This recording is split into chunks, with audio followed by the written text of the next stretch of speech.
Prepare a voz. Prepare o coração. Cante junto com a gente. Está no ar o som das torcidas, aqui na Central 3.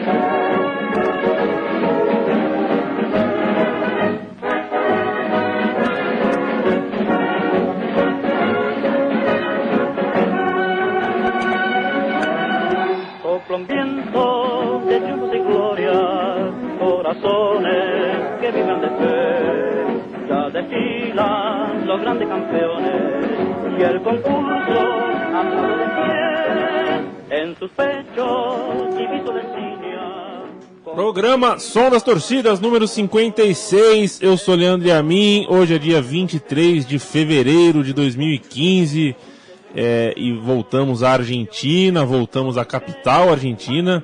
E vamos falar de um time de muita história. A música que estamos ouvindo ao fundo já dá um indicativo disso. Afinal de contas, né, Matias? Que gravação... quando você falou aqui fora do ar que seria a gravação original, nada pra ser mais original do que isso. Não tinha versão anterior a essa. Essa daí passou do vinil pro MP3. Exatamente. Bonito. É o hino do clube que falaremos nesta edição. E eu vou deixar que o convidado e parceiro e, digamos assim, um irmão de pesquisa de Matias Pinto, Leonardo Lepre Ferro, nos apresente. Oi, Leonardo, de quem estamos falando, o que estamos ouvindo? Olá, tudo bem? Estamos falando do glorioso Clube Atlético Huracán, o clube lá do bairro de Parque Patrícios, o Globito querido. O Globito querido de 106 anos de vida, confere? 106 anos, bem vividos. Huracán, para você que não é habituado ao idioma espanhol, Huracán é um furacão, correto? E o Huracán é conhecido como El Globito, El Globo, enfim, El Globito com carinho, né? Aquela coisa de, meu Globito querido, correto? O Huracán já foi um dos colossos do futebol argentino, um dos grandes mesmo, né? Hoje, infelizmente, perdeu, né? Se desgarrou um pouquinho do que é o quinteto maior do futebol argentino, mas nem por isso é um time menos glorioso. Matias, localiza aí o público sobre Parque Patrício, sobre o Huracán. Posiciona o Huracán na história do futebol argentino, sul-americano e mundial também.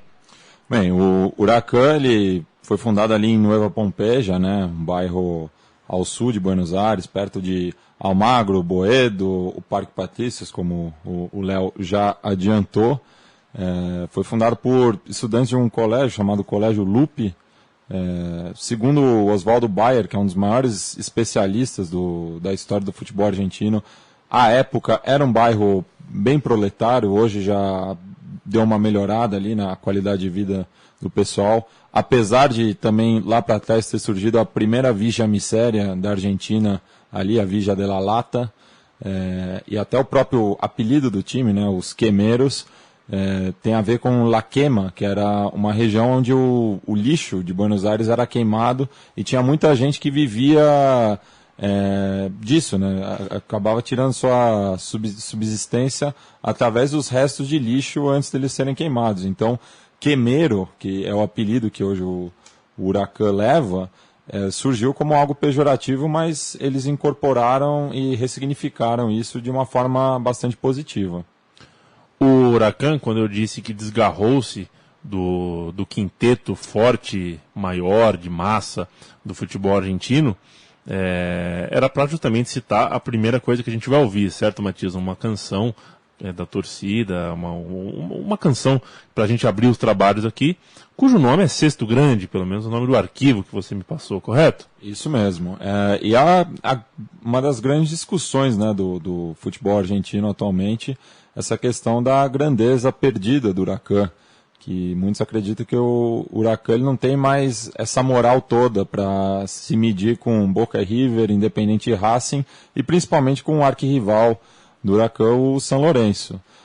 Muito porque essa grandeza foi construída principalmente no amadorismo, né? O Huracán, depois do Racing, foi o grande bicho-papão do amadorismo, revelou jogadores como Guilherme Stabile, que foi artilheiro da Copa de 1930, enfim, era uma grande equipe, conquistou diversos títulos no amadorismo, só ficando atrás do Racing, mas no profissionalismo só conseguiu o título metropolitano de 1973, que a gente vai falar mais adiante também. E o interessante é que até hoje, se você vai ao Palácio do Có, tem uma faixa lá que está escrito El Sexto Grande. Então eles reivindicam ainda essa posição de sexto grande.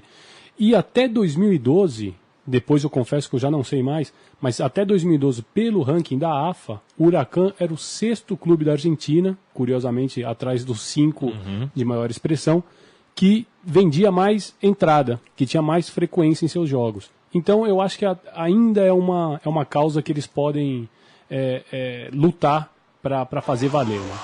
Vamos ouvir.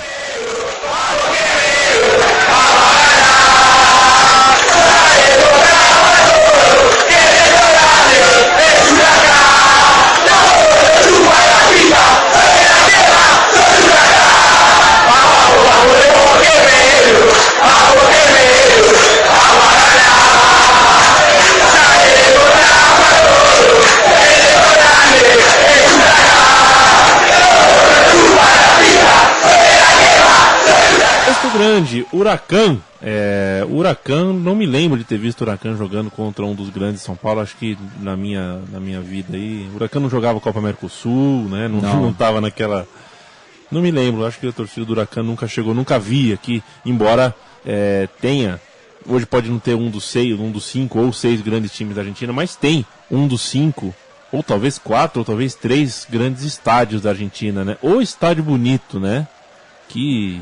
Estádio tombado por patrimônio histórico da cidade de Buenos Aires, inclusive. Né? A municipalidade de Buenos Aires reconheceu como patrimônio histórico e eu acho o estádio mais bonito que existe em Buenos Aires. E olha que lá tem bastante estádio. Hein? Estádio realmente... Já foi lá, Matias? Não, eu nunca estive dentro, nunca assisti um jogo no Palácio do Có. Estive só por fora, admirando lá a fachada, que é bem tradicional. O estádio, desde a década de 40, não teve nenhuma grande remodelação, então se mantém desde então. Inclusive, uma das minhas maiores fontes de referência, que é o El Nascimento de una Pasión, do Alejandro Fabri, tem na capa o Palácio do Có com o seu mastro, seu mastil aquela imponente, torre, né? Aquela foguete, torre. E eu acho a arquitetura é muito parecida com o Pacaembu, sempre falo isso. Tem um quê, sim. Lembra muito Pacaembu, até porque foram construídos mais ou menos na mesma época e ambos muito charmosos. Né? Podia jurar que o Matias lembraria neste momento da cena de O Segredo de Seus Olhos, sim, que é feito em um plano sequência que entrou para a história do cinema sul-americano, pelo menos, né? Um plano de sequência que até hoje causa arrepio, as pessoas não sabem onde são os cortes. Né? Tem corte no plano de sequência. Eu acho que justamente o Campanella escolheu o Palácio do Có, porque podia ser do filme, né? O diretor do filme. Podia ser qualquer estádio onde o Racing estivesse jogando. Mas eu acho que ele escolheu justamente do Có porque é um dos estádios que ainda mantém as suas características originais. Então não ia ter um problema de erro histórico, assim.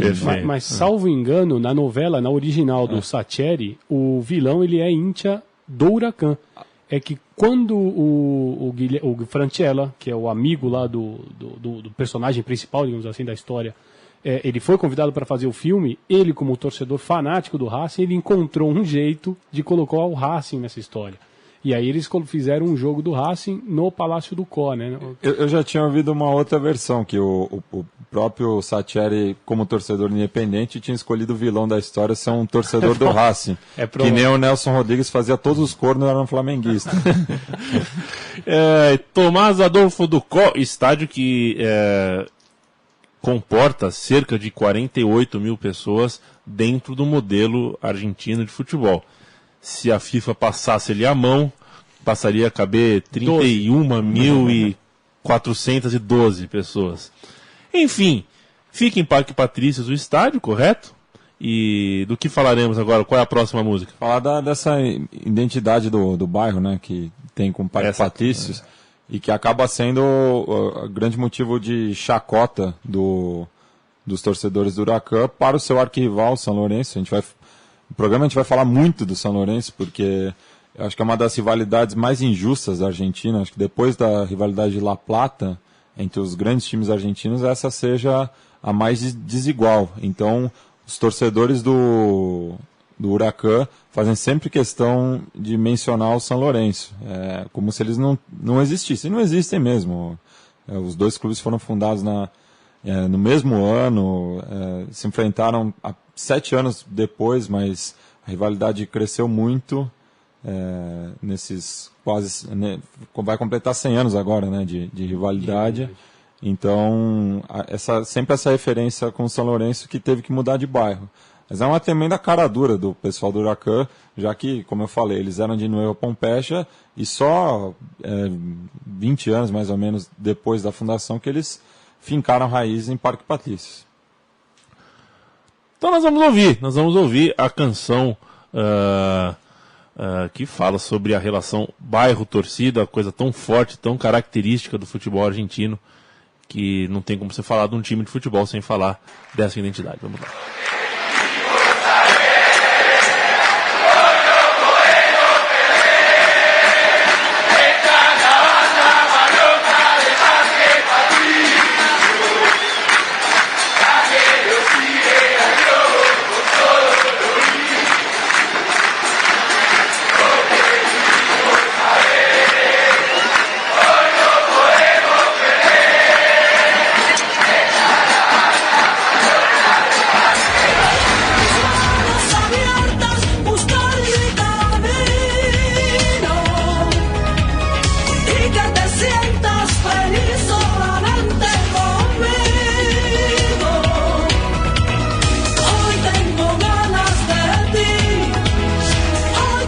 Matias deixou a bola pingando, e se a bola ficou pingando, a gente põe pro gol. Vamos falar logo dessa rivalidade que você disse que falaremos muito. São Lourenço, Huracan, rivalidade mais injusta do mundo, você acabou de nos contar, tem uma história geográfica envolvida. Mas e aí, o que dizer mais? Como acrescentar mais elementos a essa rivalidade? Do que se trata essa rivalidade, afinal de contas? Bom, essa é uma rivalidade, eu acho que uma das mais fortes de Buenos Aires, né? É uma rivalidade que ela tem uma questão territorial, que ela tem uma questão do bairro, da proximidade, e é uma rivalidade que, por ser desigual, ela é encantadora. Porque o São Lourenço ele é um time que ele tem muitos títulos, ele tem muitos logros para jogar na cara do Huracan, digamos assim. Só que o Huracan, ele tem a questão, o fato de se vangloriar dele nunca ter saído do bairro. Então ele sempre fala que ele faz questão de marcar, né? São 100 anos no mesmo bairro. Enquanto o São Lourenço, a gente conhece aqui, teve que migrar a outras regiões de Buenos Aires. Migrou, hein? Compulsoriamente, né? Então, é uma questão muito...